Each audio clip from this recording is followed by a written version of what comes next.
तो नमस्कार। आज मैं पुनः पलक हिंदी अकादमी में आप सबका स्वागत करता हूं। और दोस्तों चलते हैं, आज का जो हमारा टॉपिक है वो है पद्य साहित्य का इतिहास। पद्य साहित्य के इतिहास के बारे में आज हम चर्चा करेंगे। तो दोस्तों आप लोगों में से जो भी नए हैं और जिन लोगों ने मेरा चैनल सब्सक्राइब नहीं किया है, आप सब लोग मेरे चैनल को सब्सक्राइब कर लें और अधिक से अधिक दोस्तों को भी शेयर कर दें। चलते हैं आज के अपने टॉपिक पर और डालते हैं आज का जो हमारा टॉपिक है। देखते हैं, आप लोग भी हेडिंग डाल लें और हेडिंग है पद्य साहित्य। पद्य साहित्य का इतिहास। तो पिछले वीडियो में दोस्तों गद्य साहित्य का इतिहास पढ़ा था, गद्य साहित्य का इतिहास, गद्य की विधाएं पढ़ी थी। अब मैं आप लोगों के लिए, आप लोगों के सामने लेकर आया हूं पद्य साहित्य का इतिहास। देखते हैं पद्य साहित्य के इतिहास में आपको कौन कौन से प्रश्न पढ़ना है और क्या क्या परीक्षा में पूछा जाता है। तो आप लोग जल्दी से जल्दी हेडिंग डाल लें पद्य साहित्य का इतिहास। और इसमें पहला पॉइंट लिखना है, लिखते हैं हिंदी पद्य साहित्य का इतिहास। सर्वप्रथम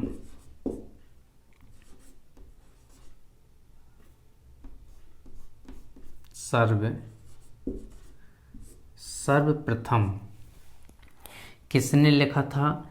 सर्वप्रथम लिखा गया था गारसा द तासी। किसके द्वारा लिखा गया था? गारसा द तासी के द्वारा लिखा गया था। और किस भाषा में लिखा गया था? तो गारसा द तासी ने फ्रेंच भाषा में लिखा था दोस्तों। किस भाषा में? फ्रेंच भाषा में लिखा था।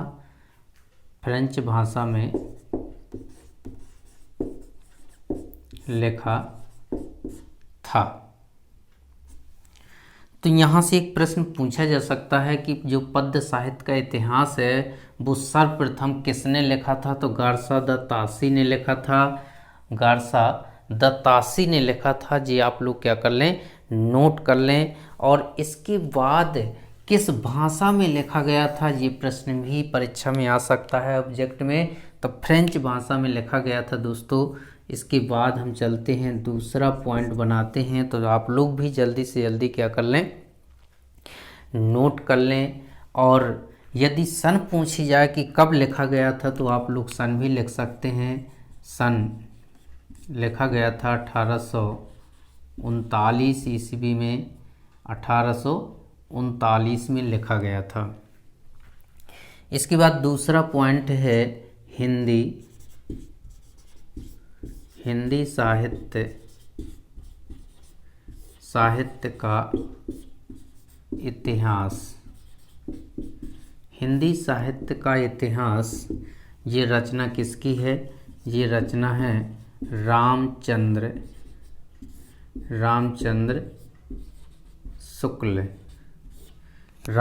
शुक्ल की है। और ये जो रचना है हिंदी साहित्य का इतिहास रामचंद्र शुक्ल की, और सबसे कह दें कि मोस्ट रचना है हिंदी साहित्य का। जितना भी विभाजन है वो सारा का सारा विभाजन इसी रचना के अनुसार जो आचार्य रामचंद्र शुक्ल ने दिया है उसी के अनुसार हम लोग क्या करते हैं, आगे पढ़ते हैं। और ये जो रचना है कब लिखी गई थी?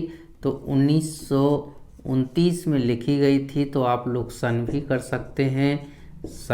सकते हैं, कब लिखी गई थी? 1929 में लिखी गई थी। इसके बाद आपको क्या करना है, तीसरा पॉइंट बनाना है। और तीसरा जो पॉइंट है हमारा, तो लिखना हमें हिंदी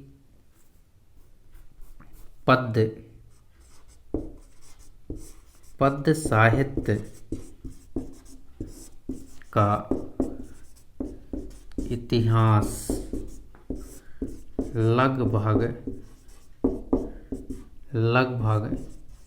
1000 1000 वर्ष, 1000 वर्ष पुराना है। इसके बाद फिर आगे आपको अगला पॉइंट बनाना है, और अगला पॉइंट ये है कि हिंदी पद्य साहित्य के इतिहास को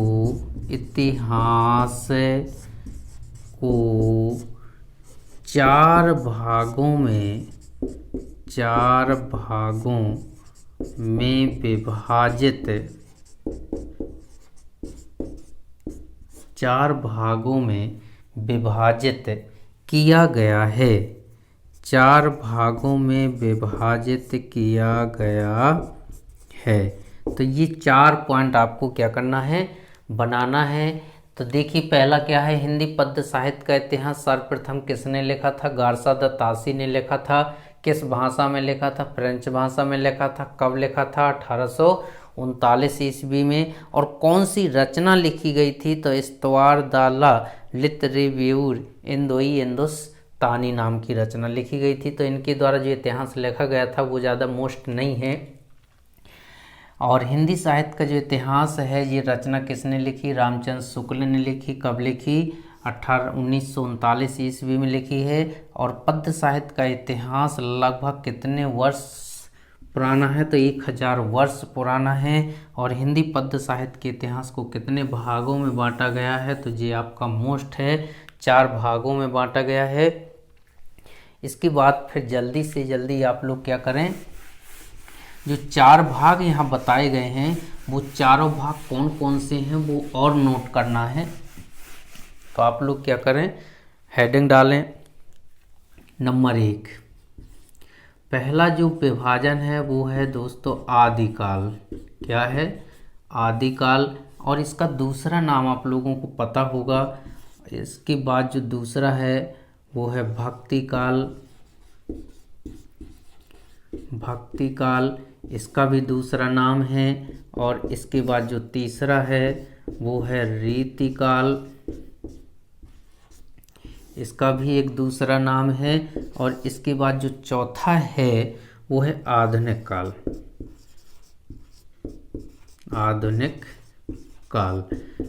तो इसका भी एक कह दें दूसरा नाम है। अब इनके दूसरे नाम देख लेते हैं क्या है। आदिकाल का जो दूसरा नाम है वो है वीर गाथा काल। आदिकाल का दूसरा नाम है दोस्तों वीर गाथा काल। और भक्ति काल का जो नाम है वो है पूर्व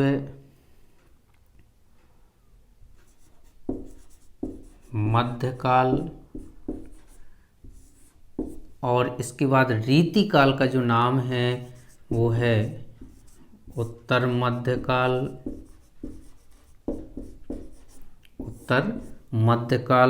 और जो आधुनिक काल का नाम है, आधुनिक काल, इसको क्या कहते हैं? वर्तमान काल भी कह देते हैं। क्या कह देते?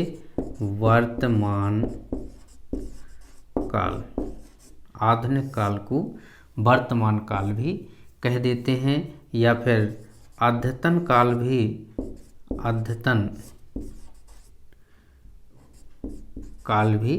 कह दिया जाता है। तो ये तो हो गए आपके 4 काल। 4 काल हो गए, वर्तमान काल या अद्यतन काल। तो यहाँ पर जो नाम आए हुए हैं ध्यान दें। आदिकाल पहला नाम है आदिकाल, दूसरा नाम वीरगाथा काल, दूसरा जो है भक्ति काल, इसका दूसरा नाम पूर्व मध्यकाल और उत्तर मध्यकाल। तो पहले क्या हुआ था दोस्तों कि इन दोनों का नाम था मध्यकाल। क्या था? मध्यकाल नाम दिया गया था, मध्यकाल। तो देखिए इसमें भी मध्यकाल है और इसमें भी मध्यकाल है। तो मध्यकाल को 2 भागों में बांट दिया गया। तो जो पहला ऊपर का भाग है वो पूर्व कहलाया, और जो नीचे का है वो कहलाएगा उत्तर मध्यकाल। तो पूर्व मध्यकाल यानी भक्तिकाल और उत्तर मध्यकाल यानी रीतिकाल नाम दिया गया है। और इसके बाद जो चौथा है वो है आधुनिक काल। अब चलते हैं समय सीमा पर। ध्यान दें, जो समय है, समय संवत में है, संवत में लिख सकते हैं या फिर दोस्तों सन में भी लिख सकते हैं। तो संवत जो है वो है 1050 से 1375 तक। कौन सा काल चला? आदिकाल चला। अब मैंने पिछले वीडियो में आप लोगों को बताया था कि सन और संवत में क्या अंतर होता है। तो देखिए यहाँ पर संवत दिया है 1050। अब हम क्या करते हैं कि 1050 में हम क्या करेंगे, सन निकालना है तो -57 कर देते हैं। तो चलिए करो आप लोग, 57 कितना होता है। तो हमने यहाँ देखिए, यहाँ 1050 है तो 10 में हमने 7 माइनस किए, कितना बचा? 3 बचा। अब यहाँ पर कितना हो गया? यहाँ पर हो गया आपका 14, 14 में 5 चली गई तो कितना बचा? 9, और यहाँ भी 9 है। मतलब अगर सन में लिखना है हमें 1050 को तो कितना लिख सकते हैं? 993 सन, 993। इस तरह से आपको यहाँ से क्या करना है, सन भी निकाल सकते हैं और लिख सकते हैं। और यहाँ 75 है, 75 में दोस्तों क्या करना है? 57 माइनस करना है। तो यहाँ पर 5 और 3 8 और 1, यानी कितना हो गया? 1318, 1318 हो गया।